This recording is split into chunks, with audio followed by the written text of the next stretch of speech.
Hello, everyone, and welcome to CBA's At the Bar, a podcast where young and youngish lawyers discuss with our guests legal news, events, topics, stories, and whatever else strikes our fancy. I'm your host, John Amarillo of Taft, Stettinius & Hollister, and co-hosting the pod with me today is Trish Rich of Holland & Knight, one of my best friends and the host of her own one-day award-winning podcast, Chicago Dish.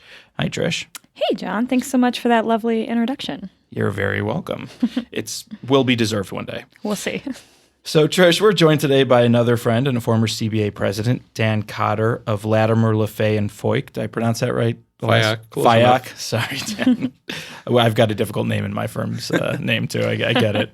Dan has a diverse practice in both corporate law and litigation, but that's not what he came here to talk about with us today. No, Dan has something far more interesting, at least for a history nerd like me. His new book, The Chief Justices, the 17 Men of the Center Seat, Their Courts, and Their Times. Dan, welcome to CBA's At the Bar. Thank you, Jen and Trish, for having me. We are so excited to be here with you today. I have been tracking the progress of this book for a long time, and I'm really excited that it's finally out. So thank you so much for coming. Well, thank you. Pleased to be here. So, Dan, I'm going to put it out there that this book just came out a few days ago. I have ordered my copy, but I have not read it yet.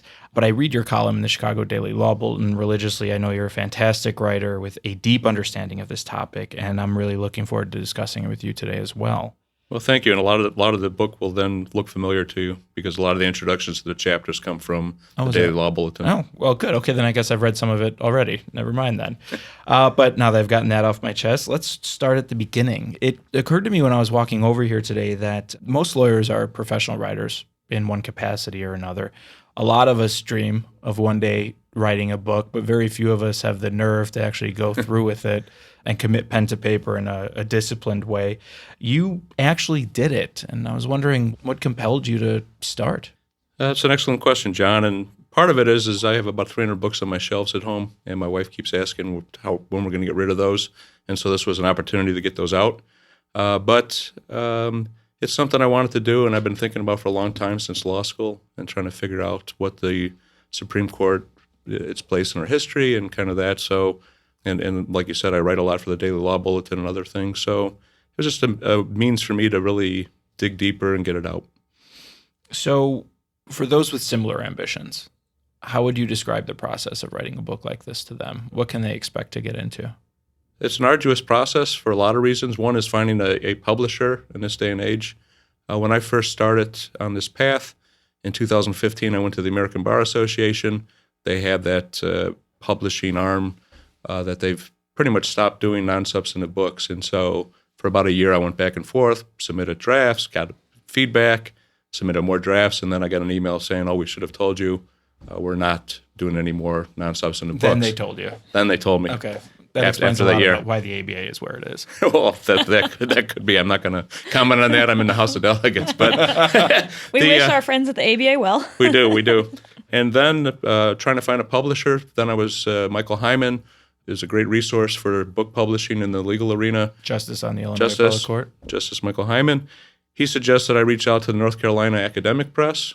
I did, and got feedback. Again, they had just dropped their publication arm as well, but they formed a partnership with 12 Tables Press, and so that's where we ended up. Is that eventually a reference to the Roman 12 Tables? I was wondering when I was looking at the card. I think so, but I've never verified that with the publisher. Yeah. So what did you learn from the process, other than obviously the substance of behind the Chief Justices? Like, what did you learn about writing? As you said, we're all professional writers as lawyers, but we all have word constraints and publication constraints. The biggest part I think I learned is just the discipline of actually writing and making sure that while I was reading and writing and referencing materials that I did it on the spot, so that my Daily Law Bulletin columns, my Chicago Bar Association record columns, all the stuff I've written in the past, it's not footnoted or referenced. And so it's much more difficult as you're going through to make sure that every sentence is cited, that you're not plagiarizing, that you're doing the right thing. So that was really the process and just the discipline. And I started in October of 2017 with the contract. By July of 2018, I had about 30,000 words, so not a lot of written materials. Right. And so I really set a schedule then that every day or every week I was going to have at least 1,000 or 2,000 words. Yeah. And the Hemingway thing, 1 hour a day, and then you can have whiskey for the rest of the day. Yeah, right. So except that no whiskey. to me seems like a fairly complicated issue, right? Because you're still juggling your full-time law practice. And I've heard, other authors say they have a goal of writing, an hour a day or 1,000 words a day or whatever. And so how good were you at keeping to that schedule? I find I'm my own worst boss. I let myself off the hook pretty easily. And Trish, that's the same thing with me. Like I said, by the 4th of July weekend, I had 30,000 words. I knew I needed at least probably 90,000. And so from that point on until October 1st, almost every day, I made it a goal to write at least 500 words, 750 on the weekends to really do a lot more. But it's difficult, right? You're working. And then the week before it was due, I went down to Nashville for a conference. I was down there for 4 days. We drove, get to the hotel, and I asked my wife, where's my briefcase? She said, how would I know? It turns out I'd left it back in the kitchen by the garage door. No. And so for 4 days, I had no ability to work on the actual draft. At least you knew where it was. Right. It could have been worse. It could have been much worse. Well, this book would it be fair to think about it as like 17 different stories? Did that make the writing process easier, that you could split things up by Chief Justice? That did make it easier because it is 17 stories, but it's also trying to tell an overarching history and civics education of those 230 years, so that created some difficulties. And one of the things I noticed, again, the Sunday before I was going to mail it overnight to the publisher, I was looking through and scrolling, and I realized that Earl Warren's chapter, mid-sentence, I'd stopped in about 1936 with his career because I had done, just as you said, like different stories. I was reading the book about him, and then it referred to somebody else. And so I went back to that chapter and then forgot about it. And probably those 4 days I was gone and didn't have the ability to work on it.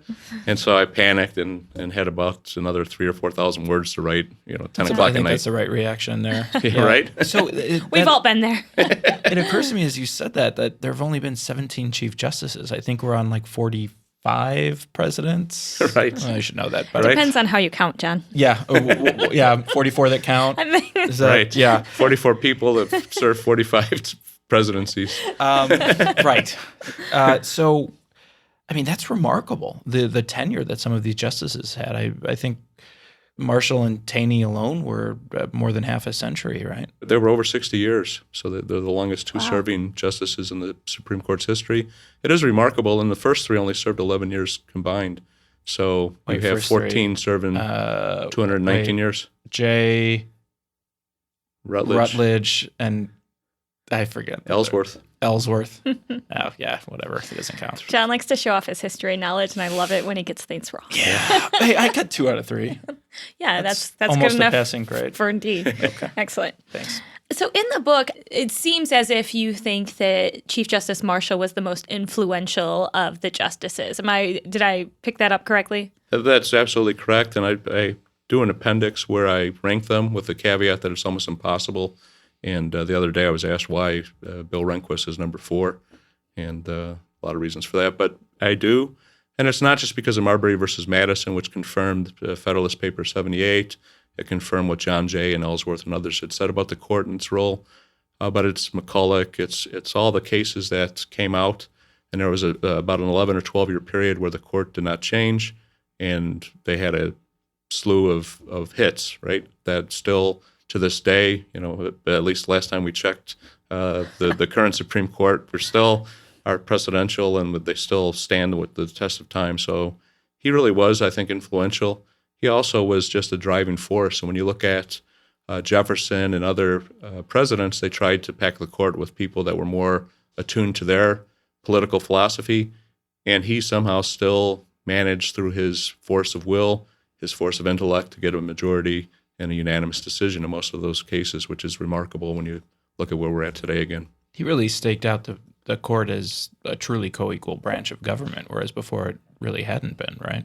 Absolutely, John. He, John Jay was asked to take the spot before Ellsworth did, and John Jay rejected the invitation. He said that the court had no prestige, it was a pointless body, and wasn't co-equal. And so he really did. He established it.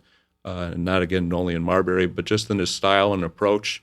And, he had some nullification, some questions, some pushback, but he forcefully, again, said that the court is the ultimate body to rule on these things and made it a co-equal branch that it is today.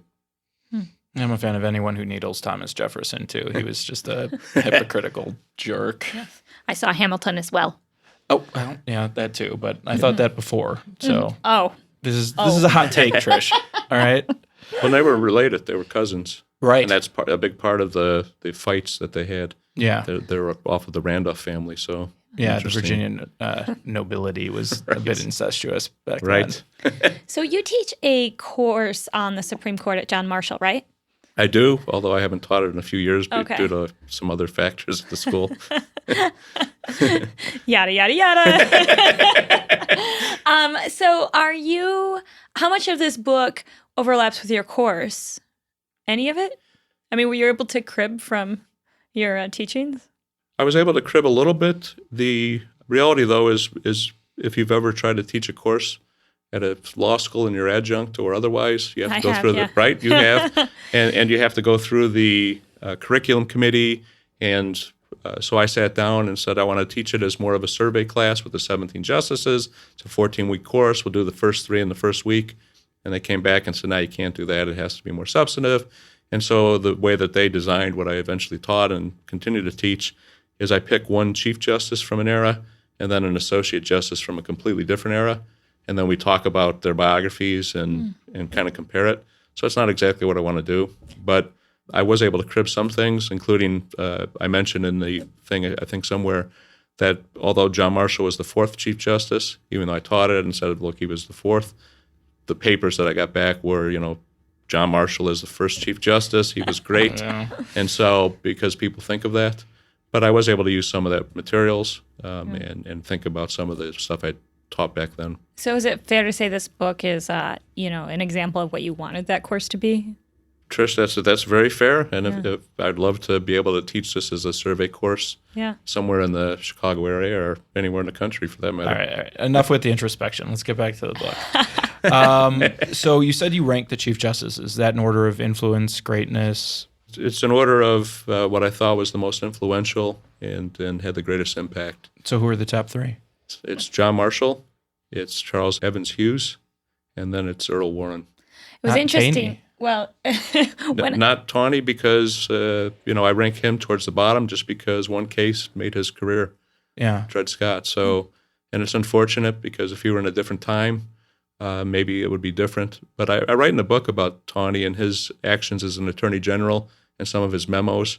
And the case, number one, it was not unexpected or ill-received. We're talking about Dred Scott now, Dred Scott. It wasn't ill-received at the time.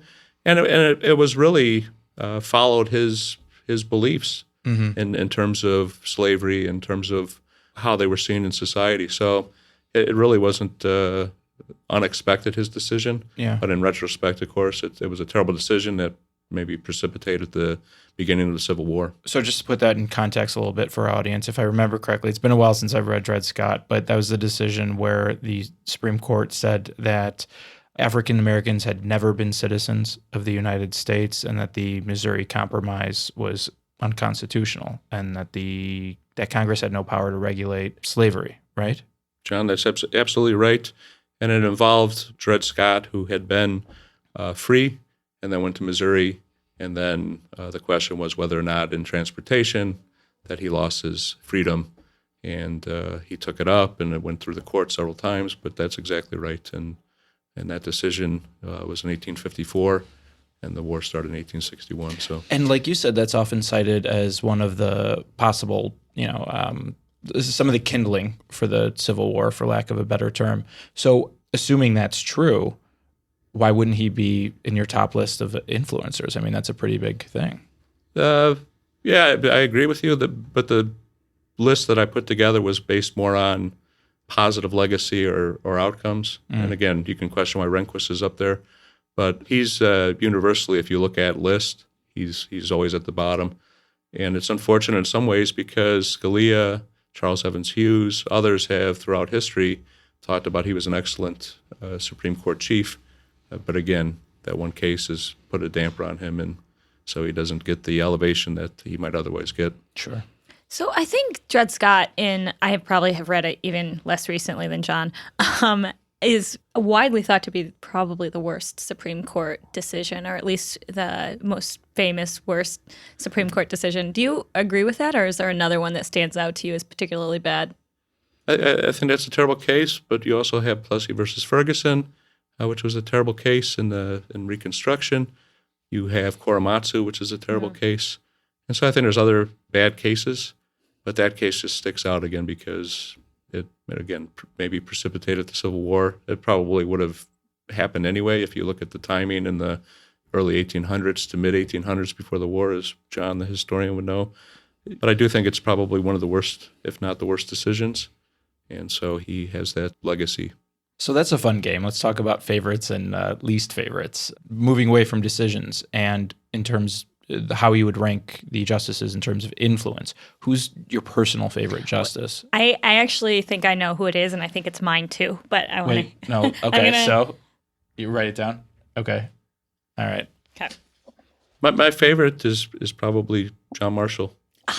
Now you got it wrong. Wrong. I picked John Paul Stevens, who's my favorite. You're talking about non-chiefs, or? Oh, I thought we were talking about all justices. If you're talking about all justices, Justice John Paul Stevens is one of my judicial idols for sure. That was kind of a moving target. That wasn't fair. So sorry. Once again, I screwed up the game. but I think just in terms of the story and the influence, and I went to the law school named after him, and just again where he sits in the whole hierarchy of chiefs, I think it would be John Marshall. Okay, least favorite now.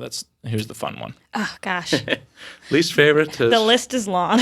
Yeah. I'm not even going to try to guess. It is long. To an extent, again, Taney, although, again, in the book, I mentioned a lot of the tributes when he died, and when they tried to put a bust of him in the Supreme Court at the time, there was a big fight about that, about having him down there by the time he'd done it. There's probably John Rutledge, just because, again, he never actually sat as Chief Justice. He was a recess appointment by George Washington. He, on the way up to take his seat, he badmouthed John Jay and the Jay's Treaty, and also George Washington in the process. And when the Senate got back in session later that year in December, he was the first Supreme Court nominee to be rejected by a vote of 14-10. He went home to Charleston, South Carolina, and walked into the water to commit suicide, and his slaves pulled him from the water and saved him. And he never was in public life again. Yeah. So I told you there would be a that melodramatic event again. Yeah. And then there's some other ones that weren't very effective. Waite and Fuller, towards the end of the 19th century, weren't very effective in Reconstruction. They narrowly interpreted the 13th, 14th, and 15th Amendment, 14th mostly, so that it really was strange that in some cases, some of their decisions favored the KKK, for example, through the 14th Amendment and the rights of KKK members vis-a-vis That's perverse. Others.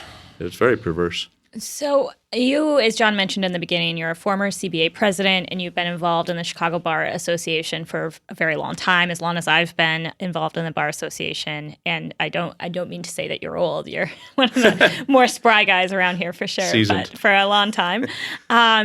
And one of the CBAs, we have justices come through this building about once a year or once every other year as they're coming through Chicago. So do you have a personal story you can tell us about meeting a justice that you particularly enjoy?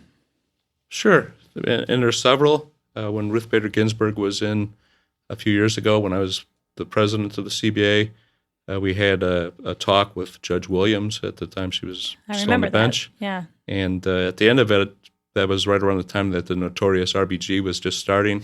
And I had a T-shirt I'd ordered and never used. It was like a 3X, my size, and I gave it to her at the end. Wow. for our listeners, Dan is a big man. Yeah, a professional bodybuilder or semi-professional bodybuilder. Weightlifter? Powerlifter, yes. And, God, Trish. So I'll see myself out. She looked at it, and I think she was just like, what am I going to do with this other than nice clean my beach car? Towel. Right? Be my yoga mat. She was great. The other person, again, that's great in person is John Paul Stevens. He's 98 this week, I think, or I think Sunday that's right. maybe. And his mind is incredible. So again, when we were going over him, when he just had his book out, he was coming for the John Paul Stevens Award luncheon. Second Amendment book? It was that, or it was the Five Amendments. Yeah. I can't remember which one at the time. And he was just fantastic, and he remembered things, and his memory is so crisp. And I remember, again, Judge Williams interviewed him, and he's very particular. Like, that's not exactly right, he'd say all the time. And then he'd go into what the precise thing was. But a very wonderful person. Yeah. And then we met, we've also had Sotomayor was here, and I'm trying to think of if we've had other justices. Scalia spoke next door once or twice. Is Kagan been here? Was a speaker last year for the Seventh Circuit. I think that's right. Okay. Yeah. I missed that. I wasn't at that. So. Yeah. So where would you rank our current chief, Roberts? That's a great question, John. And I haven't ranked him in the appendix just because he's midterm. I think it's still an open question where he's going to end up. I think that his struggle, and Joan Biskupic in her book, The Chief, and in columns I've written in the Daily Law Bulletin, and most people are saying it's unclear whether he's going to be a true swing vote and a true centrist now that the court's become more right-leaning, or if he's going to adhere to his ideology, which is very conservative. But he professes all the time about how he thinks of the prestige of the court and the long-term credibility. And so I think he's an interesting person to watch. I think the census case yesterday that was heard, he tended to think that asking a citizen question is fine. And he mentioned something about the Voting Rights Act and protections under there, which to me doesn't make any sense. I've never been. No, we know what he did to the Voting Rights Act before. Well, right. He eviscerated that already. And the fact is I've never seen a census at any polling place. I've done voter protection since 2008 on the national elections. Have you ever seen a census or anybody looking and saying, are you a citizen? Are you in the actual census? No. Absolutely not. I work every election day. I've never seen it. And what would it do anyway? Because every 10 years, so people don't move. Like, I don't understand that. So I think that they'll come down 5-4 there. Right. I don't expect him to be the centrist. And so it is remarkable, though, that he's kind of considered the swing vote now. Yeah, the court has, don't you think the court has moved pretty dramatically to the right in the last 15 years? It's moved very dramatically to the right. And so although it's only 5-4 right now, 1991 it was 8-1 when Clarence Thomas joined the court. But you have to consider that we had Souter, Kennedy, O'Connor, and Stevens on the court. And Stevens was a Republican appointee. He was not a liberal, but by the time he finished on the bench, again, because of the makeup, it looked like he was a liberal more in the center with some of the liberals. So yeah, I've heard Justice Stevens say over and over again, like, I'm still a Republican. Right. And it's really interesting to hear him say that. Right. And even Sandra Day O'Connor in the book, The First, that just came out recently, there's a story about her and how concerned she is about Samuel Alito being her replacement. Right. And how, again, that shifted the court to the right. He's very conservative. Mm-hmm. And so the question is for Chief Justice Roberts, again, does he look more towards the long-term legacy of the court and be more of an evolutionary type of Chief Justice that can drive some of that? Or is he the revolutionary justice that Rehnquist started in his term? So that's a perfect lead into a question that's been on my mind, which is what qualities, in studying all these Chief Justices and learning so much about them, what did you learn about the qualities that it takes to make for a great Chief Justice? That's an excellent question. I think first and foremost, when you look at the top three that I mentioned in my appendix and that I think are the most three influential, and many people agree, Warren, Hughes, and Marshall, they all had a great intellect, number one. But number two, they had a great ability to listen, and they had a great ability to politic, not only in conference, but in general, and to influence how their courts were seen long term. And there's a story that I mentioned in the book in the chapter on Earl Warren. On his last day in 1969, he wanted to retire in 1968, but they could not find a replacement, so LBJ was unable to replace him. So he agreed to stay on for an extra year. And so in 1969, his last day on the bench, he issues his rulings, and Richard Nixon, who was a Supreme Court bar member, steps up to the podium. And although he hated Earl Warren, they were absolute enemies, he got up and blew smoke up his skirt, right? He was saying, oh, you're so great, what a great man. Then Earl Warren said, in response, he kind of made a warning to the nation and to Nixon. He said, whenever 9 individuals on this bench, 9 men, have the same views on social issues, the Supreme Court is done being a credible body and a co-equal branch of government. And so I think when you look at those three, again, when you look at Earl Warren and Brown versus Board, that was a 5-4 decision, likely the other way, according to Frankfurter and all the other justices that remained when Vinson had a heart attack. And somehow he got a 9-0 decision. And one of the justices was crying from the bench when it was read because he said he could never go home to the South again because the people won't accept him. So you think about that, and then you think about Rehnquist and Roberts, and you think about Berger. They did not have that kind of cohesiveness, that intellectual force, and that personality of just being able to move the court so that it doesn't become this revolutionary body that it's becoming. If I remember correctly, one of Marshall's secrets was just getting all the justices to eat dinner and drink together every night, right? That's how they started to get along. That's very true. At that time, they lived together and roomed together. They rode circuit together, but he had an extensive wine inventory, especially Madeira. Yeah. And so they would sit around and make decisions together. And again, when you read and look at the stuff about him, again, by his force of will, there were people that were dissenting, but Johnson, for example, was on the court, and he was quoted as saying, I was going to dissent, but I just decided it wasn't worth it, and I just went along and silenced my opposition because Marshall's just that forceful. That's so interesting. And I read that story in the book about Chief Justice Warren, and I really liked it. And I liked your description of him, which I wrote down in my notes here, that he was a masterful coalition builder. And it strikes me that that's one of the most important qualities you can have in a Chief Justice. Do you agree with that?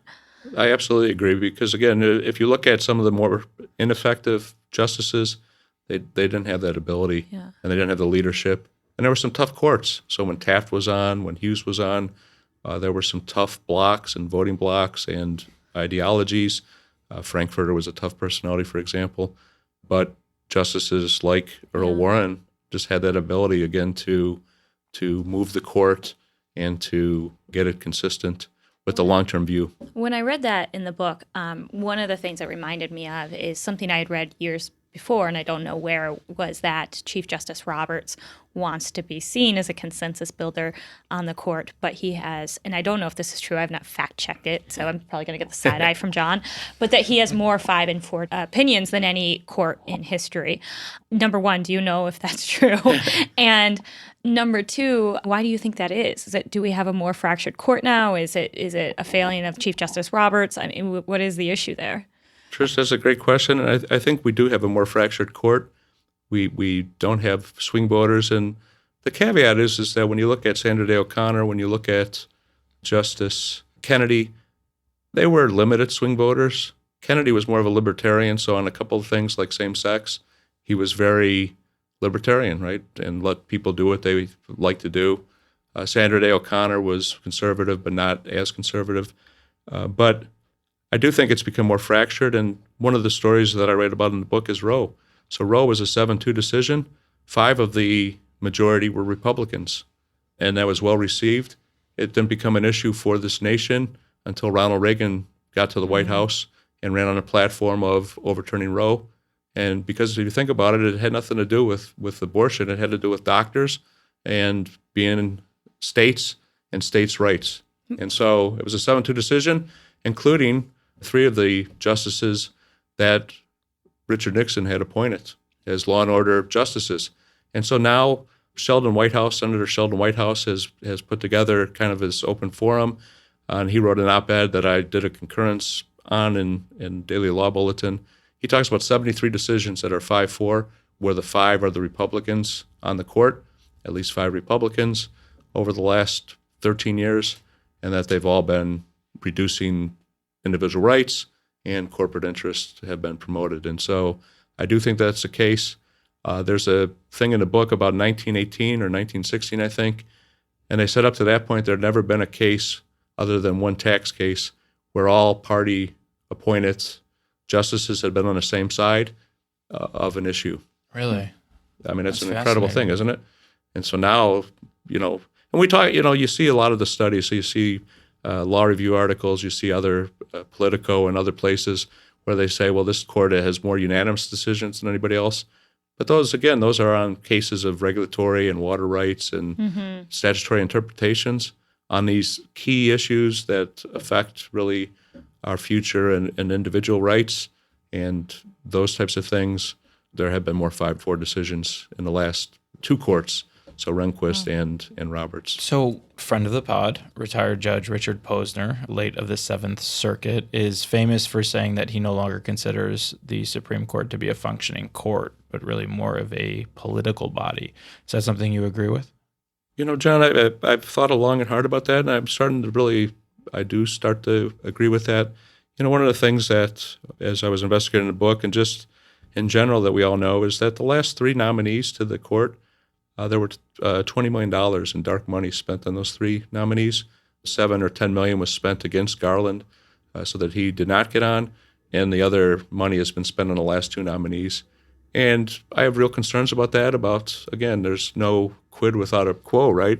In my view, we don't know who these people are. According to the Supreme Court, there is. Well, actually, right. Yeah. And they say it has no influence. The case a couple of years ago with the Virginia governor, I think. The other startling thing I saw somewhere, and I haven't verified it, is that the Chamber of Commerce, which again might be behind some of that money, is in about half of the cases that appear before the Supreme Court or funding amicus briefs or involved. So, again... Does that make you a little bit nauseous? Because it kind of makes me a little bit nauseous when you're saying that. It makes me very nauseous, and it makes me very nauseous and concerned that, we have a president and we have times where things are going to get to the court. We saw that today.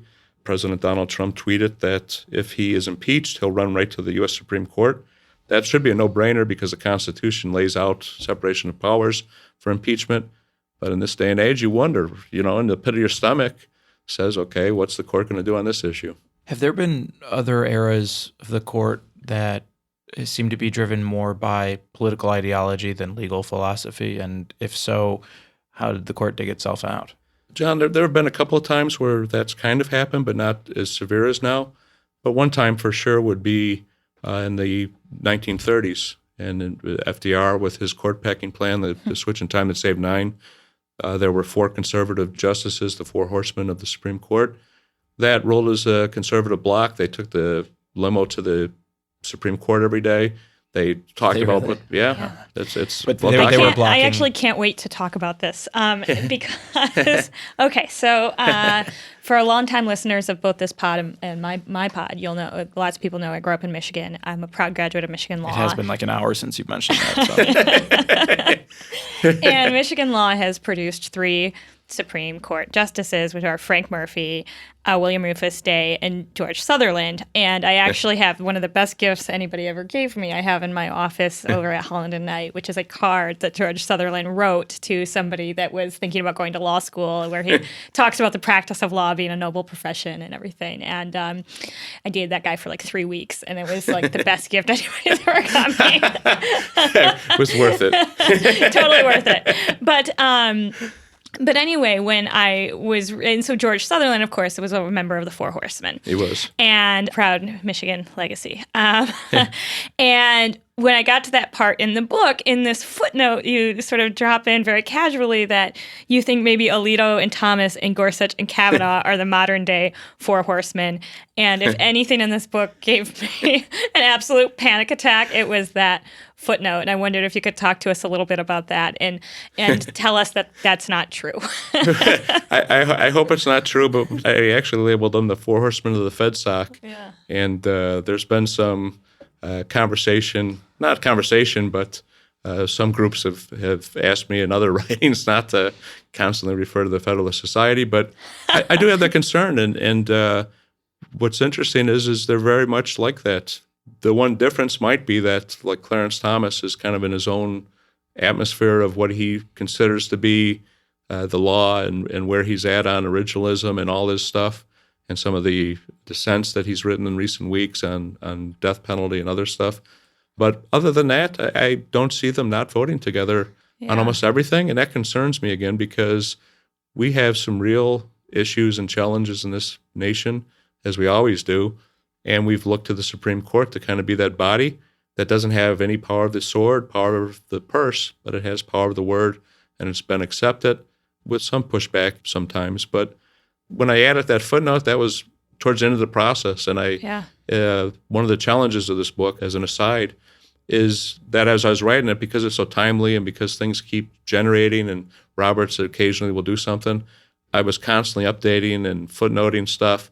And eventually my publisher said, enough, like these are must-haves, no more any words added. You can only make spelling corrections and grammatical changes. So I hope it's not true, but at the same time, I'm kind of a pessimist, I would say. Yeah. And I do think that we're headed there, and I think it will just get worse. I think that this term, because Kavanaugh's contentious confirmation hearings, I think we see Roberts being a little more moderating and not taking on some of the key issues. And that's common when anybody joins the court, but I do fear that. One of the things, and this may just be my misperception, so I'm interested in your thoughts on it. One of the things in my head that I hadn't really put together is I think of the Four Horsemen as four people who really worked together and plotted together to literally move the court. And it never occurred to me that these four justices on our current Supreme Court were literally like having secret meetings and limos to do this. Do you think that's true? And please God say no. Trish, no, that's not when I identified them as Four Horsemen, more as kind of a consistent block that we've not seen in a long time. But I don't think that they're having secret meetings. I don't think that's happening. Limos are a little passe anyway. That's probably a good place for us to take a quick break.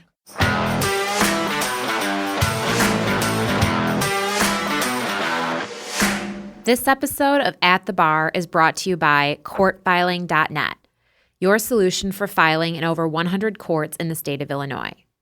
Courtfiling.net provides a better e-filing experience, focusing on speed and ease of use in the e-filing process while quickly addressing the pains that can arise from a newly mandated process. Courtfiling.net is affordable and offers 24/7 phone, email, and chat support. Visit us at courtfiling.net to take advantage to receive 30 days unlimited free electronic filings and see why it's the best solution for your firm. Let courtfiling.net worry about your e-filing so you can get back to taking care of your clients.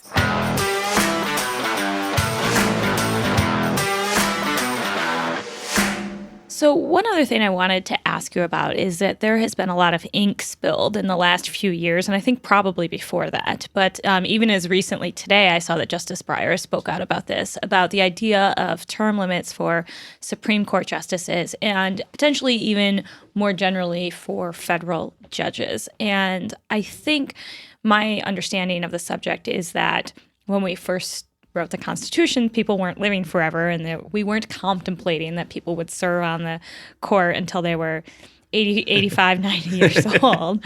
But now, thanks to the marvels of modern medicine, quite a bit different. So I wonder if you have any thoughts about instituting term limits, either for the federal judges as a whole or just at the Supreme Court. And that's a great question, Trish. The problem is and challenge is that the Constitution, Article 3, says that Article 3 judges serve on good behavior, which has always been interpreted from the beginning to be lifetime tenure, unless you're impeached or something else. So I think it would require a constitutional amendment. You can change the number, of course, because the Judiciary Act of 1789 established that there would be 6 justices. It's been 7, 8, 9, 10, and now it's been 9 since 1869. So you can change the numbers, but there's a lot of proposals. And a couple of weeks ago, I had an op-ed in the Des Moines Register, and I talked about the cautiousness that Democrats should take as they're talking about these various proposals. I don't know, Pete Buttigieg the other day proposed having 5 Republicans, 5 Democrats, and then they would appoint 5 from the other courts of appeal. Jesus, seriously? And unanimously pick them. And again, advice and consent. It's a horrible idea. It's unworkable. And if you can't unanimously agree on the 5 appellate court justices or judges that would come up, then you can't conduct business because you don't have a quorum. What? Right. I'm a big fan of the mayor of South Bend, but I agree that that's a bad idea. So term limits then? So term limits I don't think is doable without a constitutional amendment. But if we could amend the Constitution to do it, do you think it's a good idea or a bad idea? That's what we call a follow-up question. Right. In the biz. Yeah, in the biz, Dan. And the follow-up answer is I still think we need to be cautious because the whole intent of the Supreme Court in Article 3 was that they would be the least political branch, that they would serve without allegiance to a particular party or to a particular Senate or anything else. And I worry with term limits, a couple things. One is that in terms of their independence, and two is this revolving door. Once they're done, then do they go and work for the companies they ruled on previously? Mm-hmm. So I think do they appear before the Supreme Court, right? Do they appear before the Supreme Court? And there have been some retired Supreme Court justices that have appeared before the Supreme Court. But I just think we need to be cautious. And I'm not a fan in general of opening up the Constitution because I think that's a dangerous, slippery slope. I know there's this balanced budget and other initiatives where the states are going to vote and have a Constitution of the states, a convention of the states. I warned one of the founders of that, who's from Chicago and a good friend of mine, a lawyer, that that's what the intent was in Philadelphia in 1787. And the first thing they did was they went into secret meetings, and what came out was a Constitution that looked nothing like the Articles of Confederation. So I worry that if we open it up, things like the 13th Amendment might be gone, parts of the First Amendment might be gone, and then we'll have a very different nation than we do now. Oh, it's in the 19th Amendment. 19th Amendment. Near and dear to my heart. Right? Yeah. And that sounds like a good place for us to take a break. We'll be right back with Stranger Than Legal Fiction.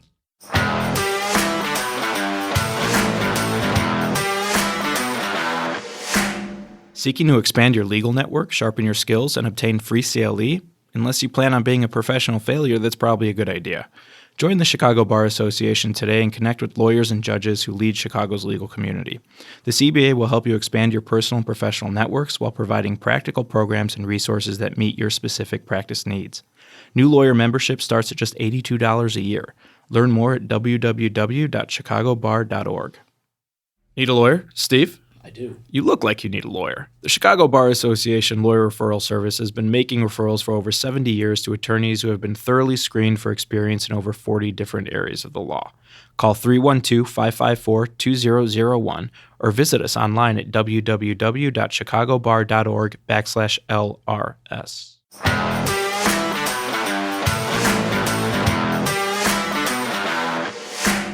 And we're back. So, Dan, you're a longtime listener, friend of the pod. I know you know the game. It's Stranger Than Legal Fiction. The rules are really simple. Trish and I have researched a strange law that is still on the books somewhere, but probably shouldn't be. We've made another one up if Trish is following the rules this time. Not very good at this. And we're going to quiz you and each other to see if we can distinguish strange fact from legal fiction. Are you ready to play? I'm game for it, sure. All right, Trish, you want to lead off? I will do that. Thanks so much, John. So option number 1 is as follows.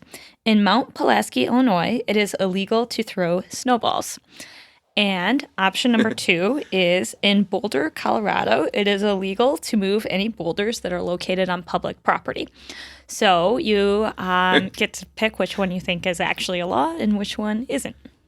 I'll go with the snowball. And do I have a snowball's hell and chance of being right? Snowball's real or fake? Snowball's real. Okay. I'll go with the Boulder one, just to keep it interesting. Why are you thinking the snowball one's real? I don't know. It just seems like I'd read something about a snowball law somewhere in the country at one point. Some sharp legal reasoning. Dan. Right? Yeah. And are there even boulders in Boulder? This is your classic law firm partner citing themselves, right? I know there's some authority out there that says this. Go find it. Right. You just write cite in the brief. Yeah, we've all been there. Oh, my God. So you're both a little bit right. John, you are actually right. In Boulder, Colorado, it is illegal to move any boulders that are located on public property. Dan, it is illegal for girls to throw snowballs in Mount Pulaski, but it is not illegal for boys to throw snowballs in Mount Pulaski. And so that injustice is why I wanted to highlight that rule. And I think the next time that Justice Ginsburg comes to the CBA, we need to get her on this. So. Right. She needs to rectify that wrong. Wow. Yeah. Okay. All right. In Topeka, Kansas, it is a misdemeanor to sing the alphabet song out loud in the street at night. Gosh, I hope that's true. In Iowa, it is illegal to kiss someone in public for longer than 5 minutes. Which is real, which is not. Dan? I want to go with the first one again. The alphabet Is the real one? is the real one. What do you think, Trish? I think it's the Iowa law. Let's get the reasoning. What are you thinking? Are you anti-kissing? I mean, there's got to be some sort of decency, morality, public policy behind it. Dan, why are you thinking the Topeka one's real? It seems to me like something that should be banned if it's not everywhere. And you know what? You're right. Ah, Well, Yeah. good. The Iowa one is often floating around the internet on sources like BuzzFeed as a weird fake or weird. you mean real my main law. source of news? Yeah, that one. But it turns out it's not. Or at least I couldn't find it anywhere on the books, Interesting. and I word searched extensively. I'm actually tickled pink to get this one wrong because I agree with Dan that should be illegal everywhere. And that's going to be our show for today. I want to thank our guest, Dan Cotter, for joining us today to discuss his new book, The Chief Justices, the 17 Men of the Center Seat, Their Courts, and Their Times. Just out by 12 Tables Press and available wherever the finest books are sold. I also want to thank everyone here at the CBA who makes this machine run, including my co-host Trish Rich, our executive producer Jen Byrne, Ricardo Islas, and Jen Byrne on sound today, and of course everyone at the Legal Talk Network. Remember, you can follow us and send us comments, questions, episode ideas, or just troll us on Facebook, Instagram, and Twitter at CBA at the Bar, all one word. Please also rate us and leave us your feedback on iTunes, Apple Podcasts, Google Play, Stitcher, or wherever you download your podcasts. It helps us get the word out. Until next time, for everyone here at the CBA, thank you for joining us, and we'll see you soon at the bar.